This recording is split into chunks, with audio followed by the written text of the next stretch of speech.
Quel est pour la France le principal impact du changement climatique? Alors en France, on s'attend principalement à des problèmes au niveau de la température. Va avoir à la fois une augmentation de la température moyenne, hein, c'est l'objectif des 2 degrés qu'on connaît au niveau international. Après, il faut avoir en tête que 2 degrés, c'est la température moyenne à la surface du globe, ce qui veut dire que ça inclut les températures sur la Terre et la température des océans. Donc concrètement pour la France, une augmentation moyenne de la température de 2 degrés, ce serait beaucoup plus, probablement autour des 3,5 degrés, si on respecte les engagements de l'accord de Paris. Donc principalement un impact sur les températures, en termes de moyenne comme je viens de le dire, et aussi malheureusement en termes d'extrêmes, puisqu'on s'attend à avoir de plus en plus de vagues de chaleur, des vagues de chaleur plus importantes et des vagues de chaleur plus longues surtout. Donc on sait qu'à moyen terme, par exemple, la canicule de 2003 resterait ce qu'on appelle nous une anomalie climatique, c'est-à-dire que ça resterait un événement exceptionnel. En revanche, on sait que vers la fin du siècle, la canicule de 2003 serait un été normal, voire relativement frais, hein. On aurait vraiment des dépassements de ces températures-là et on partirait sur des canicules qui dureraient plutôt 3 mois. Hein, alors que la canicule de 2003 et celle de l'année dernière en 2018 n'ont duré que 2 semaines. Quel sera l'effet du réchauffement climatique sur les précipitations? On aura aussi des problèmes, on va dire, tout ce qui tourne autour de l'eau, soit un excès en fait, soit un manque. Donc on sait qu'on aura de plus en plus de sécheresse à des niveaux qu'on ne connaît pas encore, hein.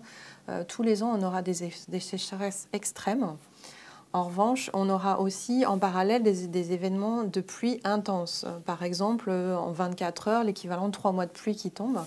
Donc ça, on sait qu'on aura ces 2 extrêmes-là, malheureusement, et aussi dans des zones où on a moins l'habitude, notamment tout ce qu'on appelle les phénomènes des pluies cévenoles, qu'on voit dans le sud-est de la France. On sait que ce genre de phénomènes vont se propager dans des zones où malheureusement on n'a pas l'habitude de gérer ce genre de phénomène. Voilà, en termes d'eau, on aura aussi de manière générale une hausse du niveau de la mer. Hein, donc avec des chiffres qui vont être mis à jour par le GIEC d'ici la fin de l'année. Pour l'instant, les prévisions, c'est à peu près 1 mètre d'élévation du niveau de la mer d'ici la fin du siècle. Alors c'est comme pour la température, c'est une moyenne. Ce ne sera pas la même chose partout. Par exemple, on sait que pour l'instant, on a déjà atteint 20 cm, mais par exemple en France, à Brest, le niveau de la mer qui est mesuré depuis longtemps a déjà augmenté de 40 cm. Quel est l'objectif du plan d'adaptation au changement climatique?